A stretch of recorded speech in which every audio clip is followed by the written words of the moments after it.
Hello students. So आज अपन principle of inheritance and variation का ये जो चैप्टर है इसको कंटिन्यू करेंगे। एंड इस पर्टिकुलर चैप्टर या इस पर्टिकुलर वीडियो की अगर मैं बात करूँ तो आज अपन पढ़ने वाले हैं sex determination in humans and बीज। सो ये बहुत ही ज़्यादा सिंपल टॉपिक है, एज सच इसमें कुछ है नहीं, सिंपल सा है। जस्ट अपन एक यहाँ पर एनसीईआरटी रीड करेंगे एंड यहाँ एक एक वर्ड को अच्छे से समझ लेंगे। इधर तक अगर आपको जो भी डाउट है तो एक बार तुम नीचे कमेंट में पूछ लेना। ओके, स्टार्ट करते हैं बिना किसी देरी के। तो अगर सेक्स डिटर्मिनेशन की बात करें तो जो इसका जो मैकेनिज्म है सेक्स डिटर्मिनेशन का, ये हमेशा से एक बहुत पजल जैसा रहा है जेनेटिस्ट के लिए, क्योंकि वो अपन एकदम से आइडेंटिफाई नहीं कर सकते कि कौन सा क्रोमोसोम कौन सा जीन जो है वो जाके सेक्स डिटर्मिनेशन के लिए यूजफुल होता है। So the initial clue about the genetic and the chromosomal mechanism of sex determination can be traced back to some of the experiments carried out in the insects. So हमेशा से insects को ही हम लेते हैं for any kind of experiment, because ये single breeding में बहुत सारे ऑफस्प्रिंग्स प्रोड्यूस कर सकते हैं। एंड ऑफ कोर्स इनके लिए ज़्यादा मेहनत नहीं करनी पड़ती इनको फीड करने के लिए। ठीक है। So, in fact, the cytological observation made in number of a insect lead to the development of the concept of the genetic और the chromosomal basis of sex determination. So इन्हीं इंसेक्ट्स के ऊपर experiment कर करके हमने ये identify किया कि किस तरीके से सेक्स को डिटरमाइन किया जा सकता है। सो ये बहुत इंपॉर्टेंट लाइन यहाँ पर आ रही है, कई बार एनसीईआरटी की ये लाइन पूछी जा चुकी है। एंड ऑफ कोर्स जब आप नीट के लिए टेस्ट सीरीज कोई भी ज्वाइन करते हो तो वहाँ पे ये क्वेश्चन पूछा जाता है। सो एक साइंटिस्ट थे जिनका नाम हैंकिंग था। 1891 में उन्होंने एक स्पेसिफिक न्यूक्लियर स्ट्रक्चर में आइडेंटिफाई किया था स्पर्मेटोजेनेसिस के थ्रू। एक इंसेक्ट में उन्होंने ये आइडेंटिफाई किया कि एक जो स्पर्म था उसमें एक बॉडी थी। ठीक है। जिसका नाम उन्होंने क्या दिया था? एक्स क्रोमोसोम दिया था। उन्होंने उस बॉडी को क्या नाम दिया था? X body. इस स्ट्रक्चर को क्या नाम दिया था? एक्स बॉडी दिया था। ठीक है। सो उनका कहना ये था कि 50% में ये एक्स बॉडी प्रेजेंट थी और 50% ऑफ द स्पर्म में ये एक्स बॉडी एब्सेंट थी। ठीक है। So it was also observed by him that 50% of the sperm receive this structure after spermatogenesis, whereas the other 50% did not receive it. So अगर अपन बात करें इस पर्टिकुलर स्पर्मेटोजेनेसिस की, तो इतना तो आपको पता है कि अपन ने मियोसिस में पढ़ रखा है कि जो आपके स्पर्मेटोगोनिया होते हैं उनसे आपके 4 सेल्स प्रोड्यूस होते हैं, स्पर्म्स प्रोड्यूस होते हैं। ठीक है। एंड ये सारे हैप्लॉइड होते हैं एंड इनके अंदर एक एक्स क्रोमोसोम प्रेजेंट होता है, एक वाई क्रोमोसोम प्रेजेंट होता है। सो जो आपके हैंकिंग थे उन्होंने क्या किया, उन्होंने बेसिकली ये एक्स बॉडी को आइडेंटिफाई किया और उन्होंने बोला कि कुछ स्पर्म्स में 50% ऑफ द स्पर्म्स में ये एक्स बॉडी प्रेजेंट थी और 50% ऑफ द स्पर्म में ये एक्स बॉडी एब्सेंट थी। तो Henking give a name to this structure as the X body, but he could not explain its significance. उन्होंने आइडेंटिफाई तो कर लिया कि ये कुछ एक्स बॉडी नाम की चीज है और यहाँ पे ये प्रेजेंट होती है ऐसा ऐसा करके, बट उसका सिग्निफिकेंस आइडेंटिफाई नहीं कर पाए थे कि क्यों प्रेजेंट है। बाद में जो और साइंटिस्ट आए उन्होंने ये कंक्लूड किया कि ये जो एक्स बॉडी है ना, ये बेसिकली एक क्रोमोसोम है जो कि हैंकिंग ने डिस्कवर किया था। ठीक है।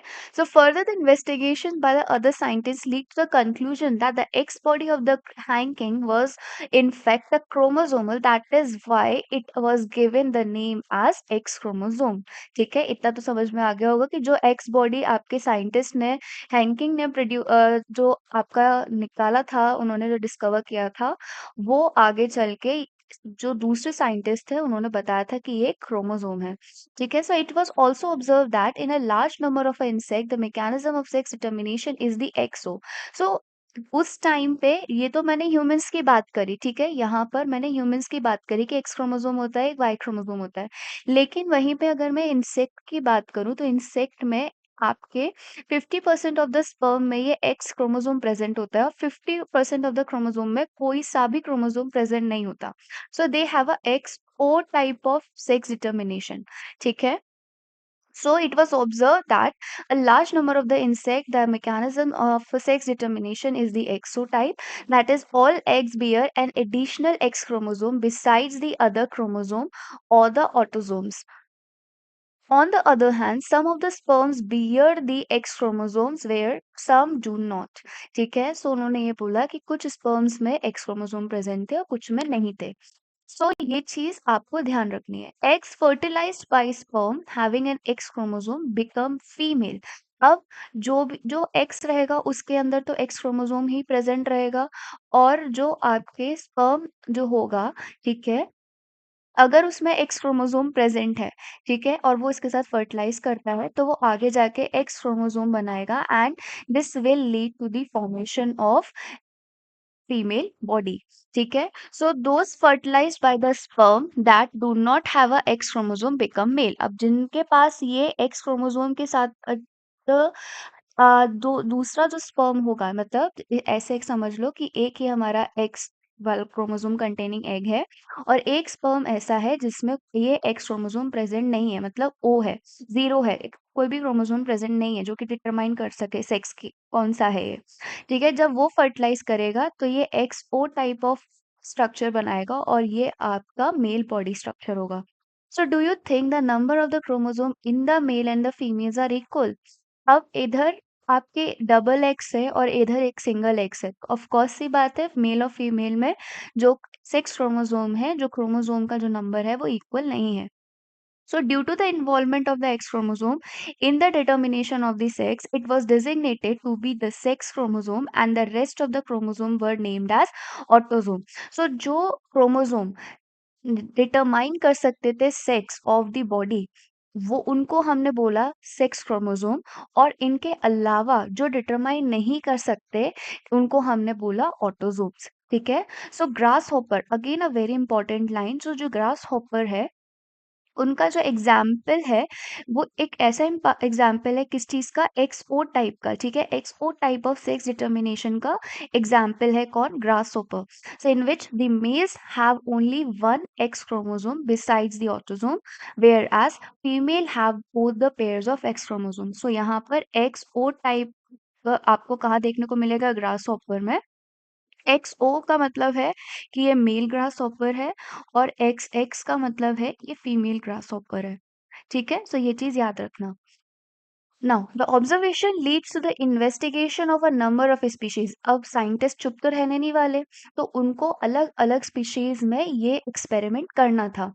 To understand the mechanism of sex determination in a number of other insects and mammals, including men's, XY type of sex determination is seen where both male and female have same number of the chromosomes. अब X Y type of chromosome sex determination में क्या होता था कि यहाँ पर जैसे कि पीछे वाले में मेल के पास एक क्रोमोसोम कम रहता है, फीमेल के पास एक क्रोमोसोम ज्यादा रहता है. लेकिन एक्स वाई टाइप में क्या होता है, यहाँ पर दोनों के पास ही equal number of chromosomes present रहते हैं. मतलब अगर मेल की बात करें तो वहाँ पे एक्स वाई क्रोमोसोम प्रेजेंट रहता है, यहाँ पे वाई भी आपका डिटरमिनिंग फैक्टर है, डिटरमाइनिंग सेक्स डिटरमाइनिंग क्रोमोसोम है. और वहीं पे अगर मैं फीमेल की बात करूँ तो यहाँ पे दो आपके एक्स क्रोमोसोम है जो कि आपके सेक्स डिटरमाइनिंग chromosomes हैं. Now, among the male, an X chromosome is present, but its counterpart is distinctly smaller and called the Y chromosome. So actually, अगर मैं बात करूँ X क्रोमोसोम की, so X क्रोमोसोम की जो हाइट है वो ऐसे इसको रिप्रेजेंट करते हैं. ठीक है, तो जो एक्स क्रोमोसोम की जो हाइट है वो वाई क्रोमोसोम से काफी बड़ी है. ठीक है, काफी बड़ी है. ठीक, सो जब इस तरीके का स्ट्रक्चर दिखने लगता है स्पर्म में, तो हम उसे बोलेंगे कि ये वाई स्पर्म है, ये एक्स स्पर्म है. ठीक है, x x chromosome containing sperm है, ये वाई क्रोमोसोम कंटेनिंग स्पर्म है. ठीक है, सो जो छोटा वाला सेक्स डिटरमाइनिंग क्रोमोसोम होगा वो होगा Y chromosome in males. Female, however, have a pair of a X chromosome. Both males and the female bear same number of a autosome. Hence, the male have autosome plus XY. मतलब वहां पे autosome plus X Y chromosome होगा, किसमें, mails में.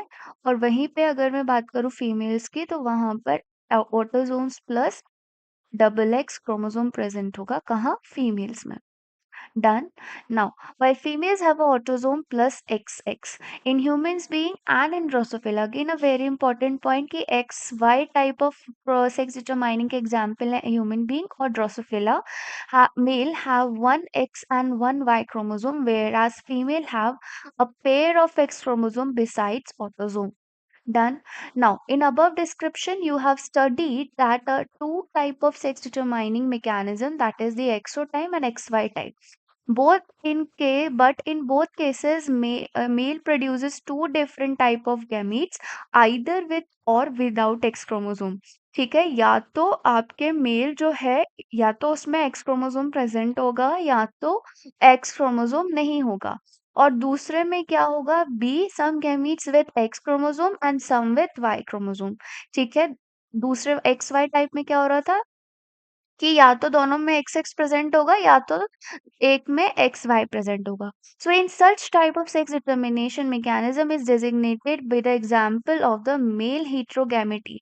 सो दोनों ही उसमें x ओ और एक्स वाई में आपको मेल हेटेरोगैमेटी देखने को मिल रही है। हेटेरोगैमेटी क्यों देखने को मिल रही है, वो इसलिए क्योंकि यहाँ पे जब अपन मेल का जीनोटाइप देखेंगे तो यहाँ पर दो different different type of chromosomes मिल रहे हैं, सेक्स क्रोमोसोम्स मिल रहे हैं सेम एक्स वाई में भी, इसलिए हम इसे बोलेंगे मेल हेटेरोगैमेटी।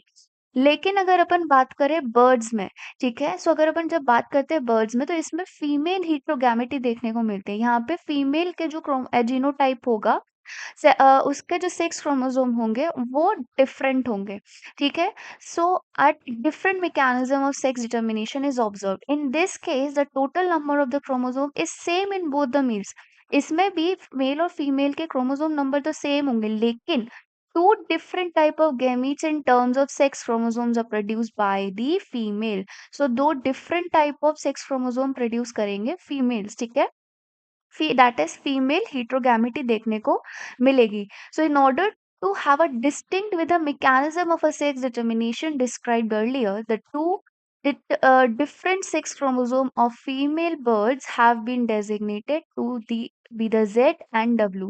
अब एक्स वाई जो है, एक्स वाला जो है वो आपको मेल heterogamity शो कर रहा है, अब थोड़ा सा डिफरेंट ताकि आपको याद रहे इसलिए हमने अब यहाँ पे जेड डब्ल्यू ले लिया। सो अगर जेड डब्ल्यू का कॉम्बिनेशन है तो हम उसे बोलेंगे कि ये फीमेल heterogamity है। क्या है, फीमेल heterogamity है। Done. Now in these organism the female have one Z and one W chromosome. जैसे कि नॉर्मल अगर अपन ह्यूमन बींग्स में बात करें तो वहां पे फीमेल्स में एक्स एक्स देखने को मिलता है, लेकिन अगर अपन बर्ड्स में बात करें तो वहां पे जेड डब्ल्यू को देखने को मिलता है।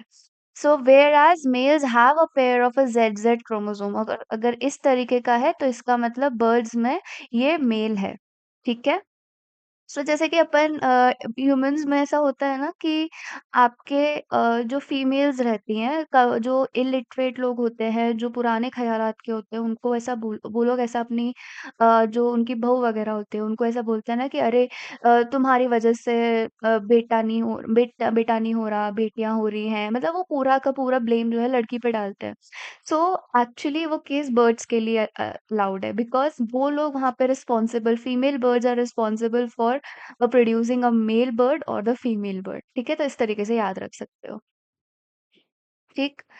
Now sex determination in humans, अगर मैं सेक्स डिटर्मिनेशन ह्यूमंस की बात करूं तो वही सेम चीज है कि we have a 23 pair of chromosome, total 23 pair of chromosome होते हैं, जिसमें से 20 पेयर जो है वो आपके दोनों मेल और फीमेल में बराबर के होंगे, ऑटोसोम होंगे, बस डिफर अगर करेगा तो वन पेयर ऑफ क्रोमोसोम है, that is the x x और द एक्स वाई।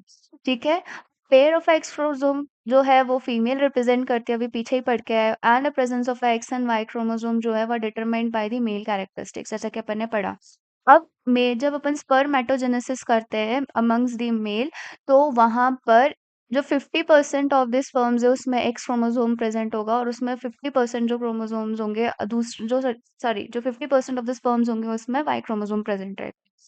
ठीक है, of the total sperm produced carry the X chromosome and the rest 50% has Y chromosome besides the autosomes. Done. Now मतलब यहाँ पे Y plus आपके autosome present होंगे और यहाँ पे X प्लस ऑटोसोम प्रेजेंट होगा, इस तरीके से आपके यहाँ पर 23 क्रोमोसोम्स प्रेजेंट होंगे। Done. Now females have a produced only one type of ovum. अब जो फीमेल गैमीट प्रोड्यूस करती है ओवम, उसके अंदर सिर्फ और सिर्फ एक ही एक्स क्रोमोसोम होगा। मतलब 100% एक्स क्रोमोसोम ही मिलेगा वहां पे एक्स्ट्रा कोई दूसरा क्रोमोसोम नहीं मिलने वाला।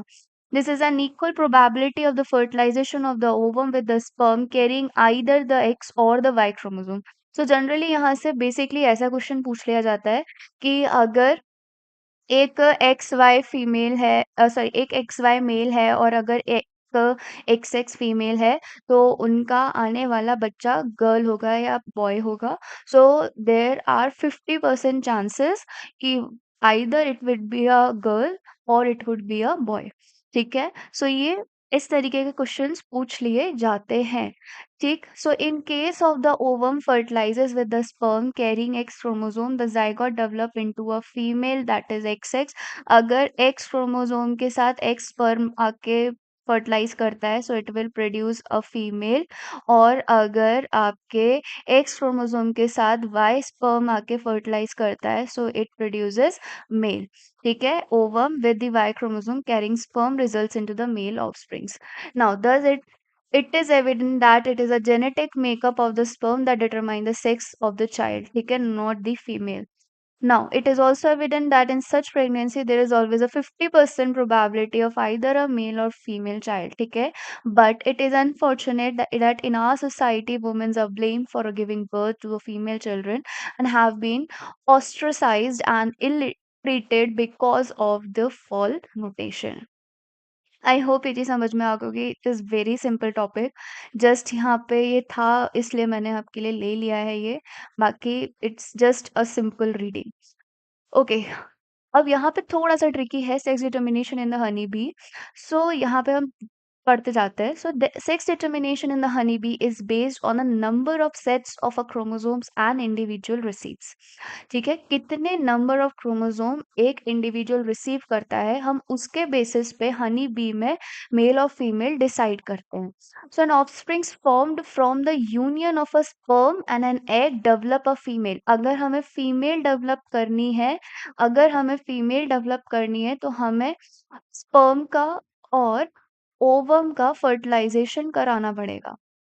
ठीक है, and an unfertilised egg develop as a mail.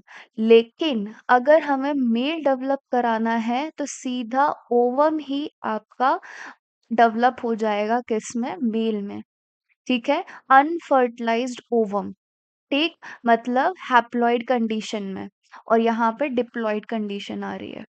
ठीक है, समझ में आ रहा है। तो यहाँ पे basically number of chromosome decide कर रहे हैं कि ये आपका मेल होगा कि फीमेल होगा, बाय मींस ऑफ पार्थेनोजेनेसिस। ठीक है, पार्थेनोजेनेसिस एक प्रोसेस होती है जिससे अनफर्टिलाइज एग जो है वो मेल में डेवलप हो जाता है या किसी पर्टिकुलर ऑर्गेनिज्म में डेवलप होता है, उसको हम क्या बोलते हैं, parthenogenesis. So this means that the males have half the number of the chromosome that of the female, as I have said। ये diploid होते हैं, ये haploid होते हैं, males। Females having the 32 chromosomes and males are having the haploid, that is 16 chromosomes। So males will be having 16 chromosomes only, whereas females will be having 32 chromosomes।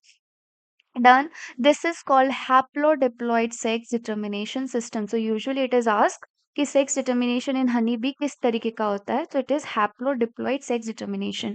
Now, and has a special characteristic feature such as the male produces sperm by mitosis। अब of course सी बात है, अगर ये mail, अब sperm कैसा होता है, sperm haploid है और यहाँ पे ओवम भी हैप्लॉइड है, तभी आपका ये डिप्लॉइड बना।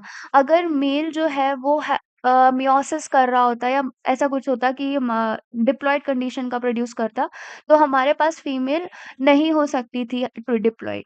ठीक है, इसलिए मेल को माइटोसिस के थ्रू हैप्लॉइड कंडीशन में ही 16 क्रोमोसोम ही चाहिए होते हैं। ठीक है, सो स्पर्म इस तरीके से माइटोसिस के थ्रू वो प्रोड्यूस करेगा। सो अब यहीं पे आता है, they do not have a father the and thus can not have a son now, but have a grandfather and can have a grandson. अब इसका मतलब क्या है, यहाँ देखो। सो बेसिकली मेल जो है किससे डेवलप हुआ, सपोज करो एक आपकी बी है, जस्ट अ सेकेंड, ये आपकी एक बी है। फीमेल बी है, ठीक है? फीमेल बी है। अब इसमें क्या हुआ? इसने ओवम अनफर्टिलाइज्ड ओवम इसने प्रोड्यूस किया, ठीक है? और ये आगे जाके मेल में कन्वर्ट हो गया, ठीक है? मेल में कन्वर्ट हो गया, मतलब ये हैप्लॉइड कंडीशन है एंड ये भी हैप्लॉइड कंडीशन है। लेकिन ये फीमेल बी किससे बनी है? ये एक मेल ड्रो मेल ड्रोन से बनी है। आई गेस उसे ड्रोन ही बोलते हैं। एंड ये फीमेल बी से बनी है, ठीक है? तो इसका मतलब ये हुआ कि इस मेल का ग्रैंड फादर है, ग्रैंड मदर है, मतलब इस मेल का नाना जी है, नानी जी है, लेकिन पापा नहीं है। अब ये मेल जो है, अगर किसी बी के साथ फर्टिलाइज करता है, किसी बी के साथ फर्टिलाइज करता है, तो ये आगे जाके डॉटर बी को प्रोड्यूस करेगा, मतलब फीमेल बी को प्रोड्यूस करेगा, फीमेल बी को प्रोड्यूस करेगा। एंड अगर ये फीमेल बी का ओवम आगे जाके अनफर्टिलाइज्ड होके मेल बी बना रहा है, तो इसका मतलब ये वाला जो मेल बी होगा वो इसका पोता होगा, मतलब ये वाला जो मेल है ये इसका नाना होगा। तो समझ में आ रहा है कि इस मेल का एक ग्रैंडफादर हो सकता है और ग्रैंड चाइल्ड हो सकता है, लेकिन इसका बच्चा कभी भी नहीं हो सकता, ग्रैंडसन नहीं हो सकता, ठीक है? आई होप ये चीज समझ में आ गई होगी। मुझे नहीं लगता इससे सिंपल वे में किसी इस टॉपिक को समझाया जा सकता है। सो आई होप ये पूरी चीज़ समझ में आ गई होगी एंड एक-एक चीज़, एक-एक लाइन क्लियर हो गया होगा। एंड अगर आपको ये वीडियो अच्छा लगा हो तो प्लीज़ लाइक कीजिएगा एंड सब्सक्राइब कीजिएगा चैनल को। Thank you so much.